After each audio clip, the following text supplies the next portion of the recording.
قررت اعمل لكم بفتيك، انما ايه حكايه.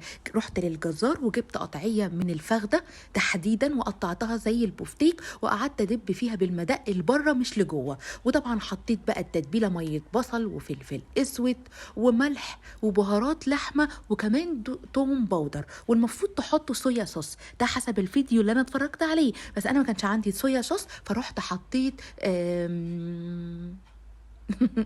نسيت، رحت حطيت دبس رمان وربع كوباية لبن، ودي سر الخلطة. تقدروا تحتفظوا بيها في الفريزر كده، ولو هتعملوها على طول تعالوا اوريكم هتعملوها ازاي. هتجيبوا القطعة تنفضوا اي تتبيلة عليها وتحطوها في الدقيق، تاخد طبقة بتنفضوها كويس، وبعد ما تاخد طبقة من الدقيق بتحطوها في البيض، وبعد البيض البقسماط، وبعد بقى ما تشبعوها بالبقسماط كويس جدا جدا تنفضوها كده، وممكن تحتفظوا بيها سواء هي في التتبيله او في البقسماط او تقلوها على طول. انا عن نفسي هنا هوريكم لما قليت على طول نفضت من الدقيق والبقسماط كويس، وبعد كده هو تقدروا تقلوها، ما تحطوش زيت كتير، وبعد ما تسخنوا الزيت وطوا عليه، وده شكلها الطبقه الخارجيه ما بتتشالش نهائي وبتفضل ثابته وبيفضل جوسي وطري. وبون بتي.